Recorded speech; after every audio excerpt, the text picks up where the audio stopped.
Halo Scorpio, kita balik lagi di channel Indri WS. Kali ini aku mau bacain energi general kolektif Sun Moon Rising Venus-nya Scorpio di tahun 2025. Ada apa sama kamu di 2025? Sun Moon Rising Venus, kalau di sini kamu rasa nggak resonate, kamu bisa cek di video birth chart kamu yang lainnya, atau kamu mix karena bisa jadi setiap bulannya yang dominan berbeda. Oke. Scorpio, overall secara garis besarnya di tahun 2025 kehidupan kamu adalah menyelesaikan banyak hal yang kamu tunda. Your wish come true gitu. Jadi apapun yang kamu harapkan, pernah kamu doakan, di sini pelan-pelan semesta universe mewujudkan buat kamu. Tapi universe juga minta kamu menyingkirkan beberapa penghalangnya untuk mencapai tujuan kamu. Jadi aku ingetin di sini 2025 tantangan kamu buat Scorpio itu sepertinya cukup banyak karena wish kamu sendiri sebenarnya. Kamu pengen hidup yang lebih baik, kamu pengen masa depan yang lebih baik, let's say. Di sini cuma universe juga minta tolong disingkirkan dulu obstacle-nya, hambatan-hambatan yang pernah kamu tunda untuk menyelesaikannya. Mungkin di 2025 Scorpio akan sangat terfokus pada banyak hal yang sudah dikerjakan di masa lalu. Jadi belum ada yang baru, mungkin hanya yang baru itu kayak gimana kamu menyelesaikan masalah, menyelesaikan tantangan-tantangan yang dikasih universe ini dengan cara-cara yang baru, dengan pemikiran yang baru. Itu aja. Tapi semua tantangan kamu asalnya untuk dicatat di sini adalah dari apa yang pernah kamu lakukan di tahun-tahun sebelumnya, atau ada inner child kamu yang belum sembuh, ada luka kamu yang belum sembuh yang sekarang tuh universe lagi minta untuk healing gitu. Time to heal buat Scorpio di 2025 karena tahun kamu diawali dengan di awal tahun ya, di Januari aja kamu udah membawa baggage gitu. Kamu merasa mungkin di akhir tahun 2024 itu kamu merasa banyak beban yang harus kamu tanggung.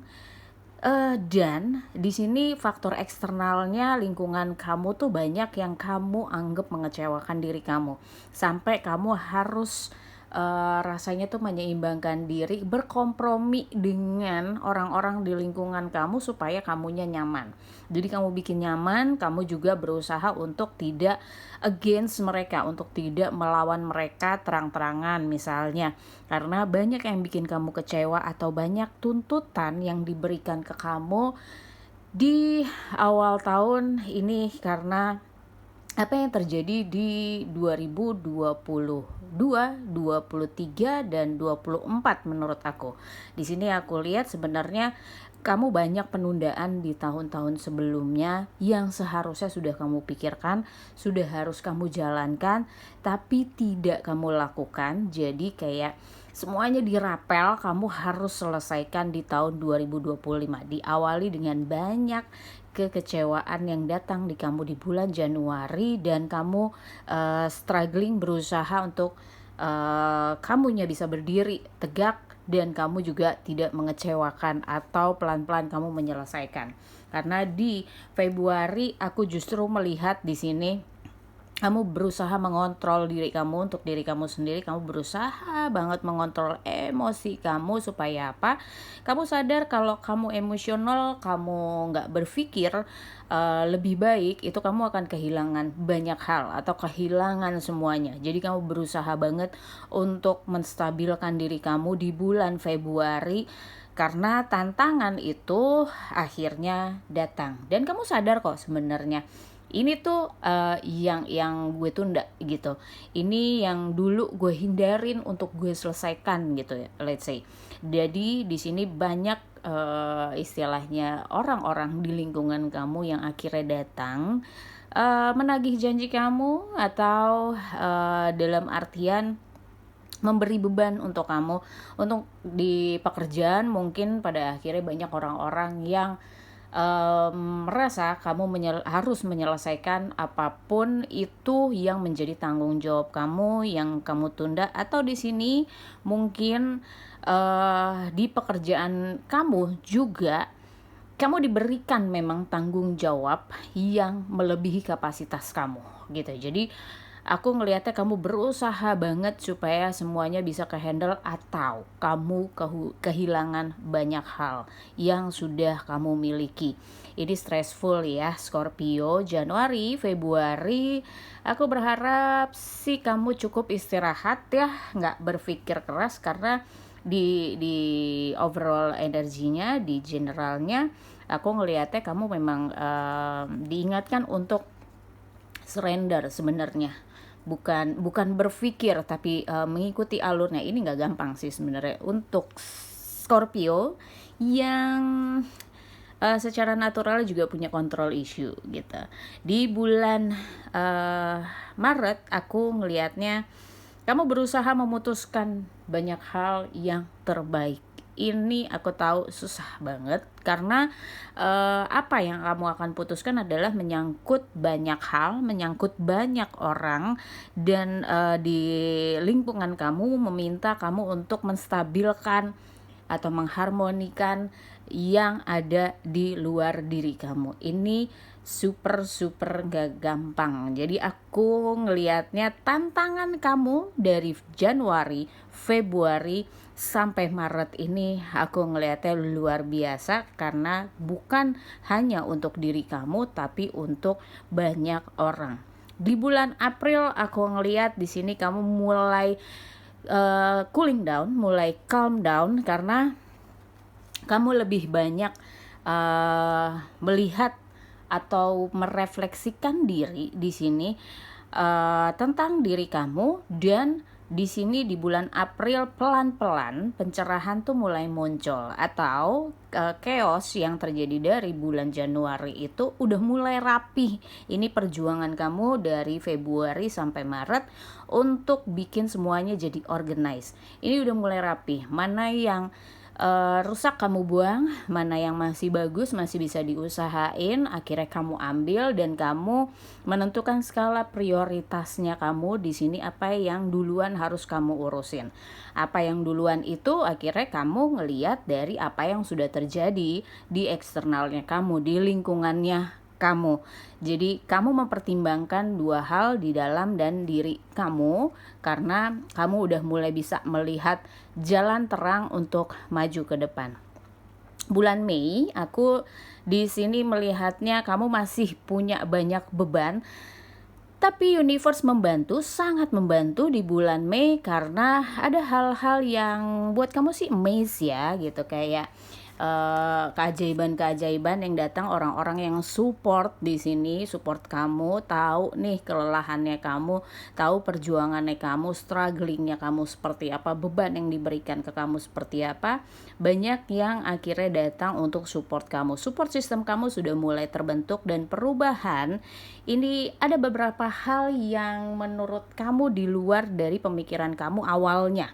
Jadi ada solusi-solusi yang datang pada akhirnya di bulan Mei, tapi ini belum kamu pikirin sama sekali sebenarnya. Jadi kamu agak amazed di bulan Mei, karena perubahannya bisa sangat cepat, penyelesaiannya bisa sangat cepat.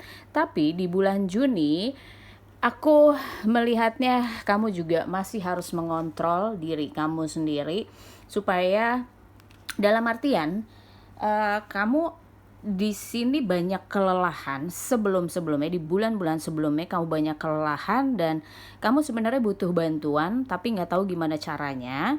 Akhirnya di bulan Juni kamu pelan-pelan mau untuk menerima bantuan dari sekitar kamu, bahkan dari diri kamu sendiri ya. Kamu banyak perubahan mindset sebenarnya, karena Januari sampai April ini emang memaksa kamu untuk berpikir keras. Jadi banyak perubahan mindset yang akhirnya Ini sangat membantu kamu untuk menentukan arah. Jadi kamu nggak tergantung sama orang-orang di sekitar kamu. Kamu juga belajar dari apa yang kamu alamin.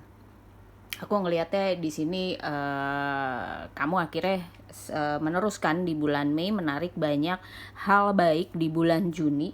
Aku ngelihatnya dan orang-orang di sekitar kamu mulai membaik. Situasi kondisi aku lihat juga mulai oke sebenarnya, tapi kamu jangan menutup diri dari masukan orang lain atau orang-orang yang lebih ahli, yang lebih senior dari kamu. Please jangan di-ignore karena kamu butuh itu sebenarnya untuk banyak merubah mindset kamu dalam menyelesaikan masalah dengan cara-cara yang baru. Di bulan Juli diterusin, aku ngelihatnya kamu kembali lagi ke bulan Januari. Tetap harus menyeimbangkan diri, tapi sekarang kamu udah lebih pede, udah lebih confident dengan pengalaman kamu yang kemarin-kemarin. Kamu udah bisa lah, karena let's say ada 10 beban yang kamu tanggung sebelumnya, ini mulai terselesaikan sampai akhirnya tinggal 7, tinggal 6, dan ini udah bikin kamu lumayan napas deh. Dan sisa beban itu kamu udah ngeliat bagaimana cara menyelesaikannya dengan lebih baik daripada di awal-awal tahun kamu tuh benar-benar buta gitu, kamu benar-benar berkabut, brain fog gitu, nggak ngerti harus gimana caranya karena ngagetin kamu. Cuma di sini kamu udah belajar, sampai bulan Juli ini kamu udah lebih tahu lagi apa yang harus kamu kerjain. Jadi udah bisa lebih nafas lagi. Aku ngelihatnya di bulan Agustus masih dilanjutkan di sini. Scorpio yang cukup keras kepala dan kontrol everything, ya kan. Jadi di sini juga Scorpio berusaha untuk mengontrol pikirannya sendiri, bahkan sampai kusut akhirnya, iya kan, sampai nggak tahu gimana solving the problem. Padahal solusinya udah kamu pikirin. Dan di sini kamu benar-benar diminta untuk istilahnya menghandle pikiran-pikiran kamu, karena belum tentu apa yang kamu pikirkan itu sesuai dengan faktanya, dengan kenyataannya. Jadi kamu harus benar-benar filter di bulan Agustus, nggak bisa kamu main-main di sini. Benar-benar contemplation, benar-benar kamu melihat dari banyak hal, sudut pandang yang lain, bahkan sudut pandang yang berbeda, supaya kamu bisa menemukan satu aja untuk mengurai benang kusut yang ada di kepala kamu. Sekali lagi Scorpio, udah waktunya kamu menyembuhkan diri, dimana apa yang menjadi pikiran kamu belum tentu sesuai dengan kenyataannya, belum tentu itu yang terjadi di eksternalnya kamu. Jadi hati-hati di sini di bulan Juli dan Agustus, meskipun tampak pencerahan yang banyak untuk kamu, tapi tetap kamu harus mengendalikan pikiran kamu.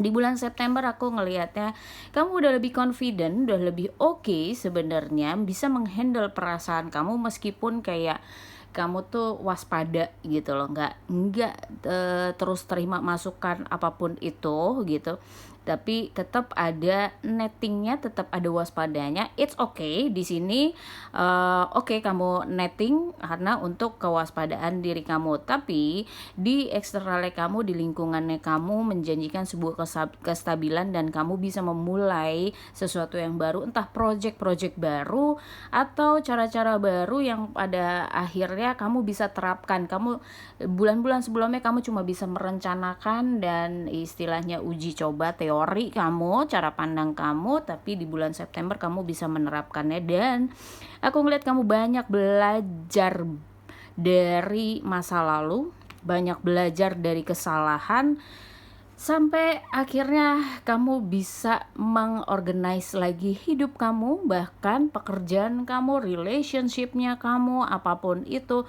kamu bisa mengorganize lagi, bisa merencanakan ulang, membuat perencanaan berdasarkan dari apa yang pernah kamu lakukan di masa lalu. Kesalahan itu kamu nggak mau ngulangin lagi karena akhirnya kamu tahu nyelesain itu susah gitu loh. Jadi kamu benar-benar yang akhirnya membuka mata di September, di Oktober kamu akhirnya membuka mata kamu bahwa Oke, kalau nunda tuh nggak enak ya. Kalau nggak langsung diselesaikan tuh nggak enak ya. Kalau bikin kesalahan seperti itu tuh ternyata nyelesainnya panjang ya. Jadi kamu ada pemikiran di mana oke, nggak akan terulang lagi. Jadi kamu banyak belajar dari kesalahan di bulan Oktober untuk merencanakan masa depan yang lebih baik. Di bulan November aku ngeliatnya kamu udah bisa lebih wise lagi, udah lebih bijak lagi. Meskipun tetap aja ada kewaspadaan kamu untuk lingkungan kamu, entah lingkungan pekerjaan, lingkungan keluarga, pertemanan, sahabat atau apapun itu, kamu tetap waspada karena kamu nggak mau kecewa lagi, intinya itu. Tapi jangan trauma, tetap nanti kamu akan nyembuhin lagi gitu. Di sini PR kamu 2025 adalah menyembuhkan diri, jangan ditambah lagi nih di bulan November kamu menambahkan sakit yang baru, menambahkan trauma yang baru. Kamu udah tahu kok cara memaafkan itu seperti apa, cara melepaskan emosi itu seperti apa dengan lebih baik dibandingin tahun-tahun sebelumnya. Dan di bulan Desember aku ngelihatnya banyak istilahnya reward yang dikasih ke kamu untuk tahun berikutnya. Jadi beberapa sudah bisa kamu sembuhkan di sini dan kamu bisa ngelihat banyak perubahan di diri kamu, terutama bagaimana cara berpikir kamu saat ini di Desember 2025 nanti. Gimana kamu menyelesaikan masalah, gimana cara kamu memandang kehidupan dengan lebih baik. Dan aku ngelihatnya juga eksternalnya kamu lebih mendukung kamu. Banyak orang-orang yang memang akan berganti dalam hidup kamu di 2025 ini. Aku ngeliatnya menjadi lebih baik karena energi kamu jadi lebih baik ya kan. Jadi kamu sefrekuensi dengan orang-orang yang akhirnya bisa mendukung masa depan kamu demi apa yang kamu harapkan, apa yang kamu sudah doakan ke universe. Di sini kamu pelan-pelan bisa berproses untuk mewujudkan apa impian kamu. Pesan untuk kamu di 2025 Scorpio, aku melihatnya untuk tidak berpikir sendirian. Dalam arti gini, Scorpio kebanyakan aku ngelihatnya suka banget bermain pikiran, suka banget yang pada akhirnya playing victim. Jadi aku ngingetin buat Scorpio, kali ini 2025 kamu sebenarnya hanya tinggal membuka diri supaya kamu tidak merasa kamu adalah korban kehidupan atau korban seseorang atau korban orang-orang di lingkungan kamu. Enggak, karena semuanya hanya ada di pikiran kamu. Kamu bukan berarti diabaikan oleh mereka, tapi kamu yang mengatur mindset kamu untuk bisa melihat dari sudut pandangnya mereka. Apa yang kamu upayakan di 2025 adalah apa yang akan menjadi pondasi kesuksesan kamu di tahun berikutnya. Jadi akan lebih baik kalau kamu bisa surrender di 2025, bisa berserah pada ketidaktahuan kamu, melepaskan banyak kontrol dalam hidup kamu untuk terus berjalan menghadapi tantangan-tantangan yang harus kamu selesaikan. Dan please jadi diri kamu sendiri. Kamu mungkin akan bertemu dengan orang-orang yang hanya akan memanfaatkan kamu. Be aware Scorpio, karena ini tarikan dari energi kamu sendiri. So far kamu bisa otentik dengan diri kamu sendiri, kamu pun akan menemukan orang-orang yang otentik yang akan lebih cepat mendukung kamu. Jadi tidak berbohong sama diri sendiri. Kalau emang butuh bantuan, kamu bilang sama orang-orang di sekitar kamu gak kuat atau memang kamu butuh support, ya udah bilang aja supaya orang-orang yang akan memanfaatkan kamu tidak datang ke kamu. Jadi ini tergantung kamu bagaimana bisa menyadari potensi kamu, value-nya kamu, dan kamu bisa mencintai diri kamu sendiri supaya orang-orang yang memang juga care sama kamu originally akan datang ke kamu, tidak memanfaatkan kamu. Be aware Scorpio, semoga resonate buat kamu. Thank you for watching, see you in the next video, bye bye.